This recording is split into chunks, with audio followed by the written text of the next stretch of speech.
I want to talk about someone whose name outside of the metal world is widely forgotten or never even heard of. Today I want to talk about Chuck Schuldiner, the godfather of death metal.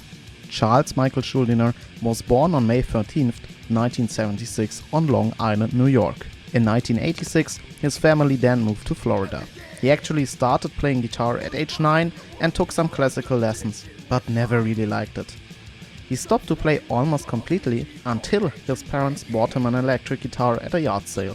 This kick-started his love for the instrument, even forcing his parents to limit him to play not for more than 3 hours on weekdays to not miss out on school.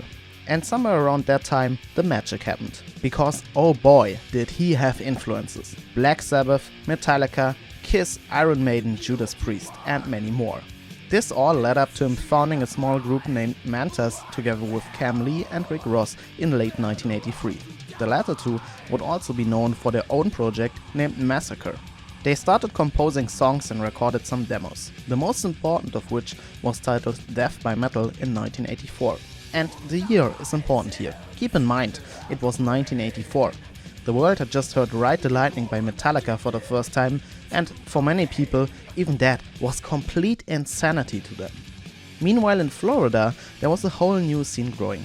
One that took thrash metal to a completely new level. Faster drums, more brutal vocals, heavier, down-tuned guitars. This was the birth of death metal.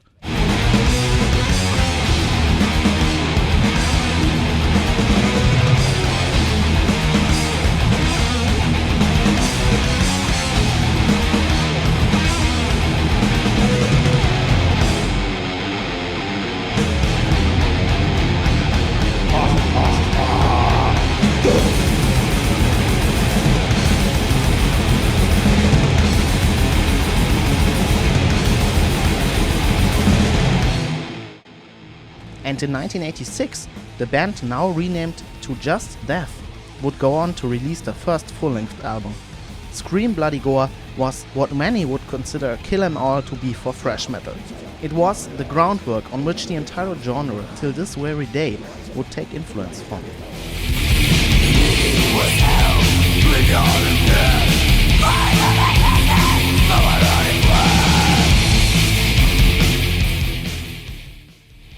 As to how this was recorded, oh boy, that's a whole other story.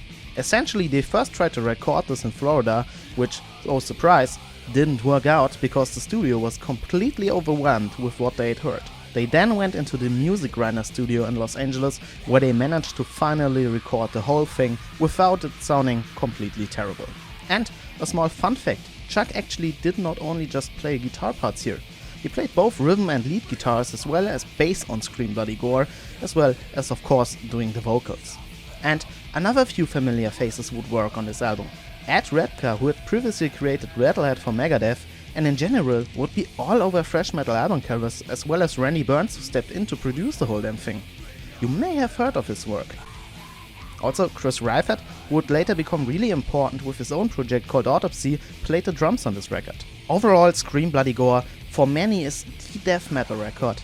While there's still some conflict going on about who is actually the formal inventor of death metal between Death and Possessed, who also were active at roughly the same time as Mantas was, Chuck had his very own view on these things.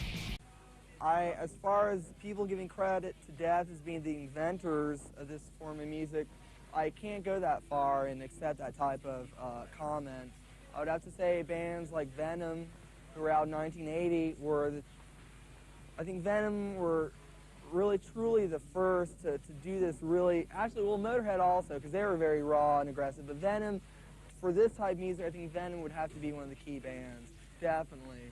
You know, and there are other bands that inspired me, such as Exciter and Metallica when they first came out, Anvil, Merciful Fate. These bands really, you know, they weren't necessarily death metal, but they inspired what is today. You know, these were definitely key factors within this type of aggressive music and, you know, the underground in general. But what's really important to not understate here is that Scream Bloody Gore was essentially the album that opened up this, at that point, really local tape trading scene to record labels. This and the next Death record, about which we will talk now, really made death metal explode in the last years of the 80s. And the next Death album, man, would that be a blast.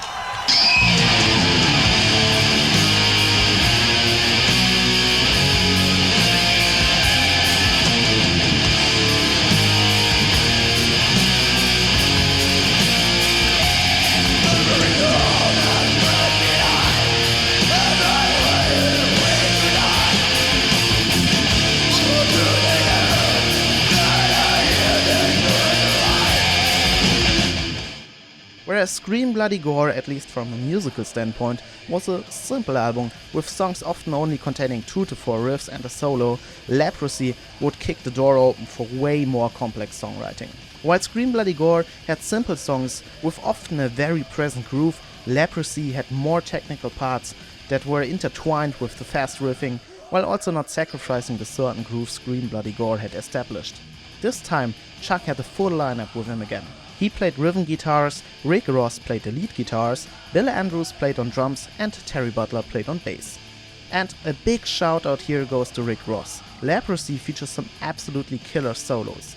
And here's a hot take.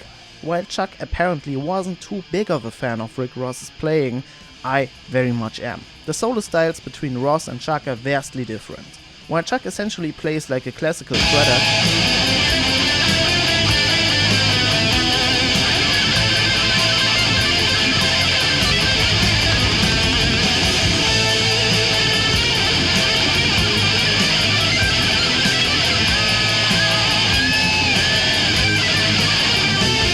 Rick Ross heavily relies on the whammy bar and fast hammer-ons and pull-offs. He's not called King of the Whammy Bar without reason.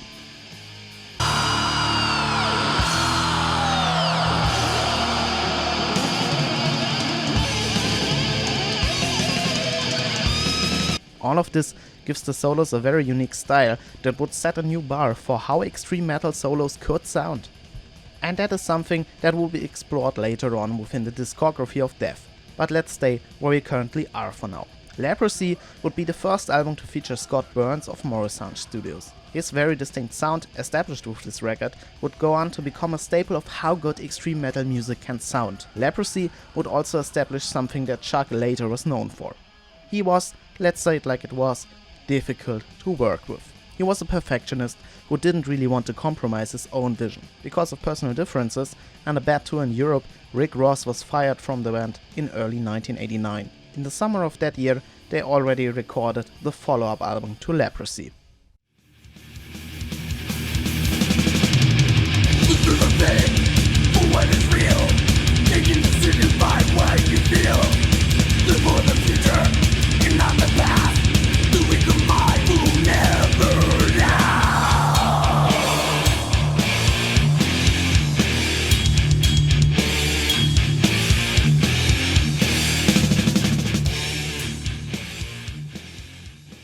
Spiritual Healing would feature James Murphy, who, by the way, no idea how, worked on a metric ton of downright legendary records during that time on lead guitar. And something else happened. While both Scream Bloody Gore and Leprosy would have very gore-themed lyrics, Spiritual Healing would turn away from that, giving focus to the arguably more gruesome parts of life. I feel that I shouldn't put a limit on myself lyrically. That's why you don't hear Death singing about demons flying down and plucking nuns from the earth. You know, that's idiotic. That's just limiting. And I feel that Death is a band that I can put my personal outlook on certain things in life into. And I think it means a lot more when you're singing about something other people can relate to. Because right now I don't see any demons flying around, and I don't see Satan. Yeah, pigeons. But I don't see Satan coming out, and I don't see hell bubbling underneath me. I see reality. Spiritual Healing also further evolved the formula Leprosy had established. The songs feature complex rhythm parts with fast and melodic solos while still delivering some groove. Spiritual Healing was in fact what I would personally categorize as peak traditional old school death metal. Simply doesn't get any better than this record. Or so you could think.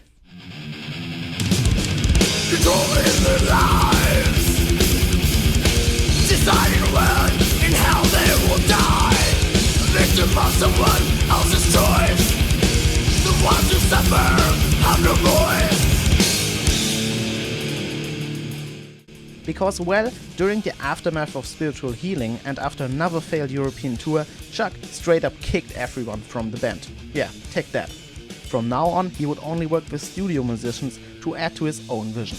And that's the point where Death would really evolve from a simple death metal band into a full-blown supergroup. Paul Masvidal of Cynic, Sean Reinert from Cynic, and Steve DiGiorgio from Autopsy, and by the way a metric ton of other bands, joined Death for their next album. This next album would be vastly different.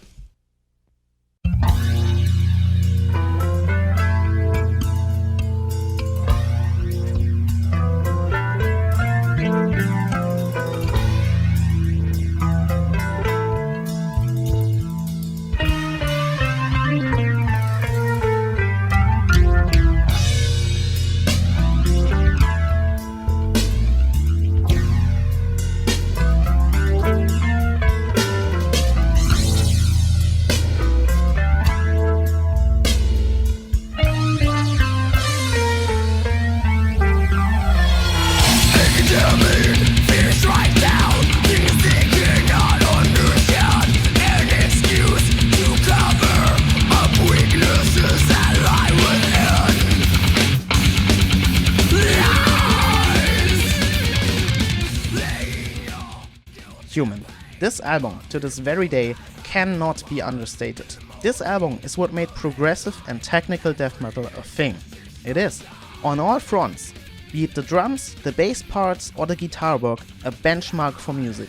Especially the guitar parts are some of the fastest and most complex shit you will find in any sort of music. This combined with the, despite the album name, very much inhuman drumming of Sean Reinert and the spicy bass work of DiGiorgio creates a soundscape unlike no other.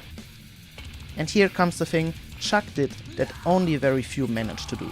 He bundled all of this into a package that is easily consumed. Songs like Lack of Comprehension are masterpieces of complex and super fast riffing, yet they managed to retain a melodic and consumable character. The problem of many modern bands from the so-called technical death metal hellhole is that they try to do all of this crazy shit, and to be honest, yeah, it's really impressive. But that doesn't mean all that much if the actual songwriting is compromised by it. Chuck made songwriting in his music a really high priority, and you can hear it. All of these songs are very much listener friendly in the wider realms of metal music. And while other bands would often be completely done after a breakup like Death had after Spiritual Healing, I would go as far as to say that it actually benefited Chuck's work. He would go on to embrace the talents of young musicians he worked with, while also retaining his initial vision. In 1993, he would release individual thought patterns, which would refine the Human formula a bit more into a less fast, but still more complex style. After that, he took 2 years' time to release yet another masterpiece of an album.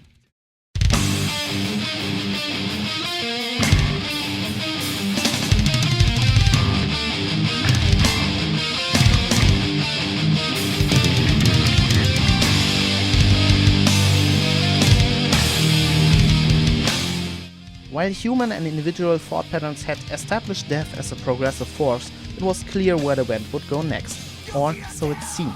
Symbolic, while retaining many of the crazy elements of the previous two albums, had a way bigger focus on the songwriting. While songs like Flattening of Emotions were riff monsters that chugged along at well over 200 BPM, most of the Symbolic stuff is actually slower and feels a bit more organized. However, don't get fooled by me saying this, Symbolic still is full of complex structures and riffs.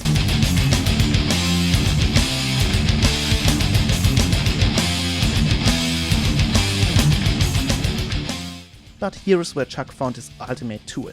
And that is what I would call musical storytelling. Because while the songs of course still have vocals, it's with Symbolic where you can really, and yeah, it now gets hard for me to actually tell you this without sounding super weird, can actually hear his guitar do more of the lyrics than the vocals. His lead lines are out of this world. I swear to God, I can literally hear this man talk with his guitar.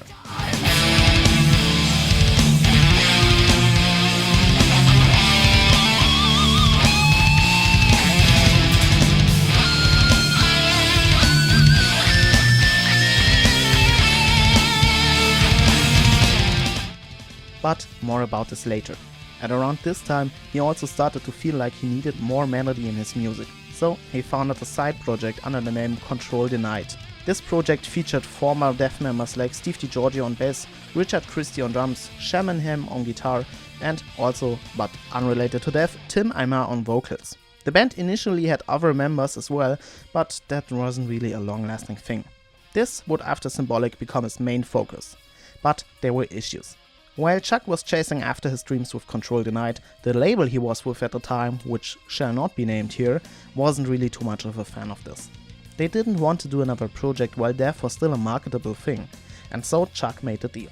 He would do one more Death album, but only under the premise that the label would allow him to also make the Control Denied album happen. And that's how 1998's final Death album, The Sound of Perseverance, came to be.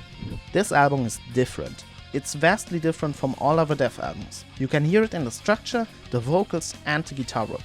It all sounds kinda off if you listen closely. Stay strong, but hold on tight, spirit, Russia!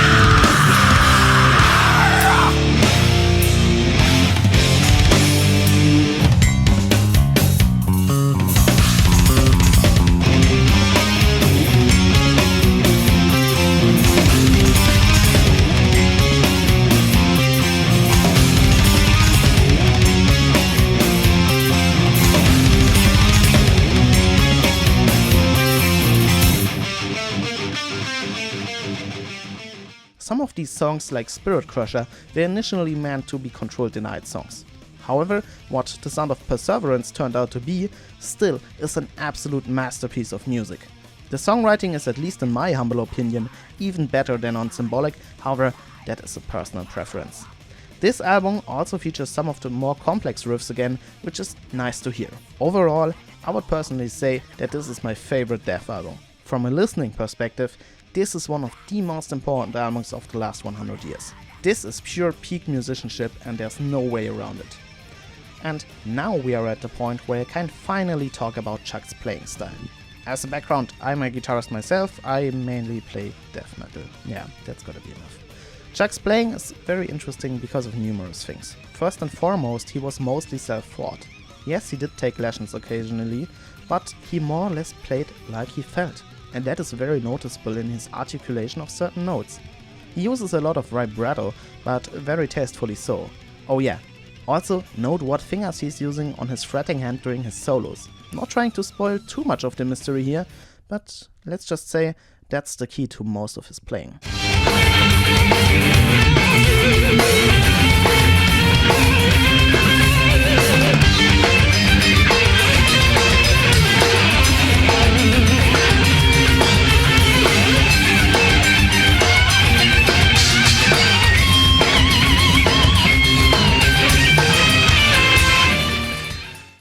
Dude also absolutely nailed fast treading, so yeah, from a technical perspective, you can't really fault him. Oh, and when we're talking about technical stuff, let's get this straight. I've heard so many rumors about his guitar tone and the signal chain surrounding it. So here you have a complex and detailed view by someone who has been chasing this sound for literally years. Everything from Scream Bloody Gore to Human was basically a Marshall JCM 800 boosted with an SD1 or a Boss DS1. That really depends on who you're asking, and there are pictures of him using both things. He also, as you can already see, played a BC Rich Stealth 24-fret guitar with a DiMarzio X2N pickup. All of this went into a Marshall 1968 cab with G12 T75 speakers. From individual thought patterns on, he used the Marshall Wavestate 8100 head with the same cab. Yeah, and that's basically it. His BC Rich Stealth with the DiMarzio X2N, the Marshall Wavestate 8100 and the Marshall 1968. That's basically it, that's the sound until his death. As we can hear and see, he was a master of his instrument. But what I find the most stunning thing about him is that you can literally hear his progression on every single record. From Scream Bloody Gore until his very last work with Control Denied, you can clearly hear how much effort he put into all of this. Dude improved wherever he could.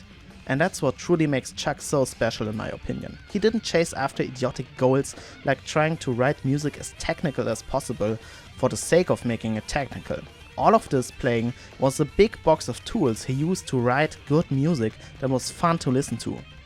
And what makes especially his later work different from most of other death metal, it's from a musical standpoint not just this fun thing to listen to. Yes, of course it's fun to listen to, just open your ears, but it is at a level where you can legit talk about him as a composer. He put his soul into this music, and you can hear it whenever he played a lead line. So we are in 1998. Chuck has just put death more or less officially to rest. Control Denied is in full swing, and in 1999 they head into the studio. Somewhere during this time, Chuck began feeling a weird pain in his neck. Not feeling too worried, he consulted a chiropractor and a massage therapist. They couldn't explain it, and so they ordered him to undergo an MRI. What they found was shocking. Schuldiner was diagnosed with a high-grade pontine glioma, a brain cancer that invades the brainstem. He immediately underwent radiation therapy. That therapy was a success, killing off the cancer. Meanwhile, the Control Denied album had been released, being enjoyed by both critics and death fans alike. He was very determined to make a second record and began writing. In January 2000, he underwent surgery to remove the tumor and was on his way to recovery. At around this time, fundraisers started to help him and the family, as Chuck had no insurance and the bills were weighing heavily on him and his family. He continued to work on his music, but in May of 2001, his cancer returned once again. He initially was denied surgery due to a lack of funds.